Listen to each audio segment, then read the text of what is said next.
तर जय महाराष्ट्र भावांनो, करूया आजच्या ब्लॉगला सुरुवात। सकाळी नाश्त्याला मी खाल्लं पोहे, बिस्किट आणि चहा। त्यानंतर तयार होऊन मी बाहेर जायला निघालो आणि क्लासमध्ये आल्यावर थोडं एक्सेल शिकलो आणि ज्ञानात भर पाडून घेतली। त्यानंतर गेलो मी अंबाबाईच्या मंदिरात। अंबाबाईच्या मंदिरात जाणं हे मला आवडतंच, त्याच्यामुळे आठवड्यातून 2 वेळा तर मी इथं जातोच आणि ह्या आठवड्यात तर जास्तच वेळा गेलो।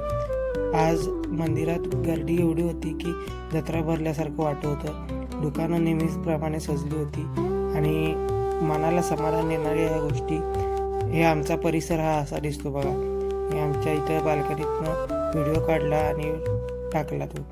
त्यानंतर मी गेलो वॉकिंगला। वॉकिंग करत गेलो मी कलेक्टर ऑफिसच्या चौकात। कलेक्टर ऑफिसला कसली भारी विद्युत रोषणाई केली आहे बघा।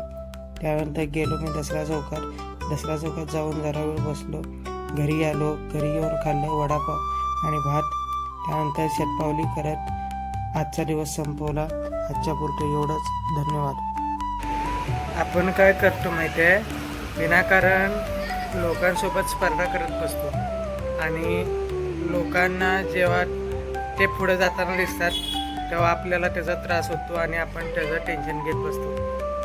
पण आपण काय करायचं, आपण कुठल्या स्पर्धेत भागच घ्यायचा नाही। या असल्यांसोबत आपल्याला स्पर्धा नकोच, भानगडी नकोच, असं म्हणून आपण आपली वेगळी स्पर्धा आपल्याला आपल्या विरुद्ध जिंकण्यासाठी ही स्पर्धा करायची। आपण त्यांच्या नादाला लागायचं नाही आणि स्वतःचं आयुष्य जगायचं। एवढंच, धन्यवाद।